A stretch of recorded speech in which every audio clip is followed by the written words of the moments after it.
बिस्मिल्लाहिर्रहमानिर्रहीम अस्सलाम वालेकुम। सऊदी इन्फो यूट्यूब चैनल में आपको खुशामदीद कहते हैं। सऊदी अरेबिया का कानून इतना मजबूत है कि अपने शहरियों को भी सज़ाएं देता है और गैर मुल्कियों को भी सज़ाएं देता है, लेकिन सज़ा का हकदार वो ठहरता है जिसने नुकसान किया हो, जिसके हाथ से नुकसान हुआ हो।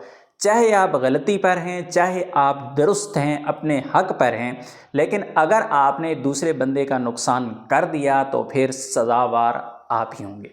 जद्दा का ये वाक़या, यहाँ पर एक पाकिस्तानी को एक सऊदी शहरी ने जाके गाड़ी मारी है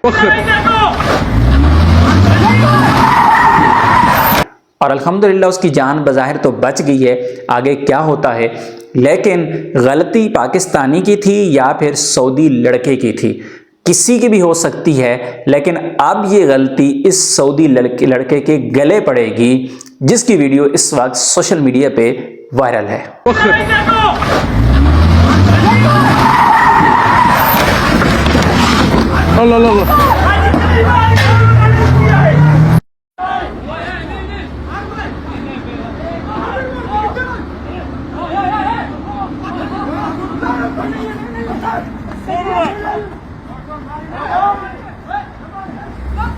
يا إدارة صايرة مضاربة هنا على كيفك، والله مضاربة على كيفك، لا إله إلا الله.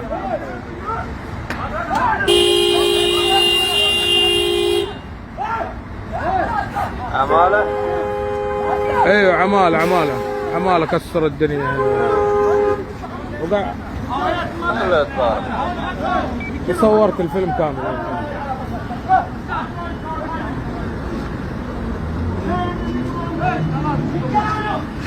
اوه اوه اوه اوه اوه اوه اوه اوه اوف اوف اوف. والله دعسهم، والله عطب الدنيا. ايه السيارة حقي وخر.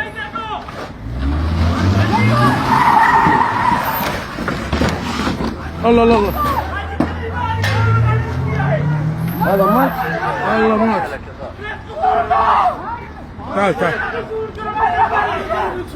دق على الشرطة يا دق على الشرطة. والله الوضع يا ثواب مرة ترى مشكلة صح.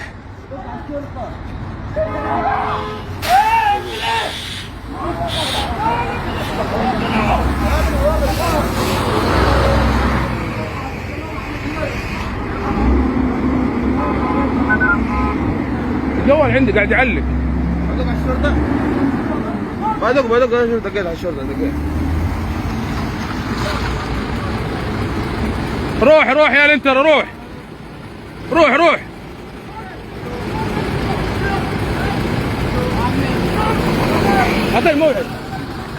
اعطيني موعد يا ايوه، عشان وراك سيارات بكسرون امك قدام جناح السيارة. تعال صفط لي كذا.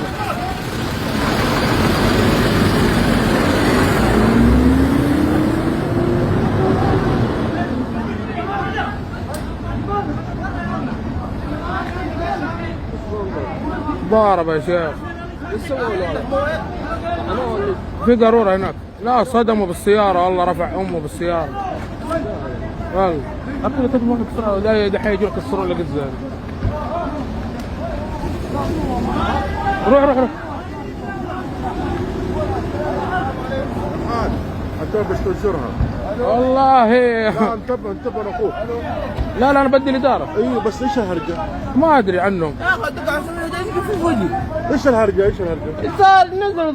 मैं आज गलती की बात नहीं करूंगा कि गलती किसकी थी, मैं आज ये बात करूंगा कि आपने खुद को कैसे सेव करना है। सऊदी अरेबिया का जो कानून है वो कितना वाज़िया है कि आप जब भी कानून का सहारा लेंगे तो फिर वो सहारा आपके लिए सहारा बन के दिखाएगा, लेकिन जब भी आप अगर कानून हाथ में लेने की कोशिश करेंगे तो वो फिर कानून आपके ऊपर चढ़ दौड़ेगा।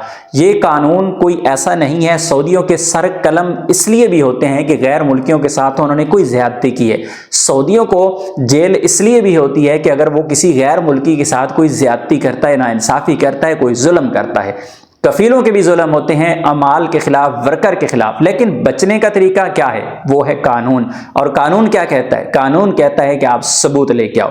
ثبوت کہاں ہوتے ہیں؟ ثبوت آپ کے پاس ہوتے ہیں لیکن آپ اسے استعمال نہیں کرنا چاہتے۔ یاد رکھیے گا، جب بھی وار کرنے والا بندہ اگر وار روک دے تو پھر مجرم کون ہوا؟ وار کرنے والا۔ لیکن اگر وار کرنے والے پہ جوابی وار کیا جائے اور پھر کون ہوگا ذمہ دار؟ ذمہ دار وہی ہوگا جو جوابی وار کرے گا، یعنی زیادہ نقصان دوسرے کو دے دے گا۔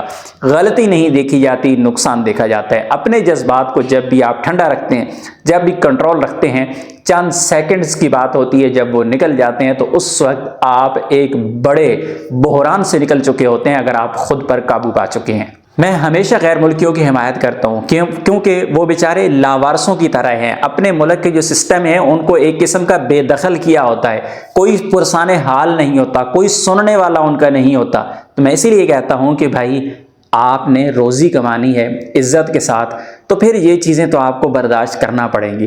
لیکن اگر آپ کے ہاتھ موقع لگے اور آپ سچے بھی ہیں اور قانون بھی موجود ہے اور آپ کے پاس پروف بھی موجود ہے تو پھر آپ مار نہیں کھا سکتے۔ مار وہی کھاتا ہے جو قانون کو اپنے ہاتھ میں لیتا ہے۔ کوئی بھی سعودی ہو، چاہے وہ آپ کا کفیل ہے، کمپنی ہے یا پھر کوئی باہر ہے، اگر کوئی بندہ آپ کے ساتھ زیادتی کرتا ہے تو سعودی عربیہ کا قانون واضح طور پہ کھلا موجود ہے، آپ اس کا فائدہ اٹھا سکتے ہیں۔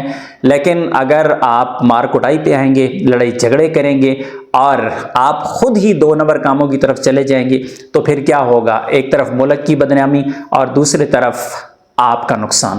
جس سعودی لڑکے نے یہ حرکت کی ہے اور جا کے گاڑی ٹکرائی ہے، یقیناً اس نے ایک قاتلانہ حملہ کیا ہے، اور مجھے یقین ہے کہ انشاءاللہ سعودی عربیہ کا سسٹم اس لڑکے کو انصاف دے گا جس کو یہ ٹکر ماری گئی ہے۔ لیکن آنے والے وقت میں کیا ہوگا، اس پہ جو بھی اپڈیٹ آئے گی آپ کے ساتھ ضرور شیئر کریں گے۔ اور اس واقعے کے بارے میں آپ کیا جانتے ہیں؟ کیا آپ بھی جدہ میں رہتے ہیں؟ تو آپ کمنٹ میں جا کے ضرور لکھیے گا۔ ملتے ہیں نیکسٹ ویڈیو میں، تب تک کے لیے اجازت دیجیے۔ اللہ حافظ۔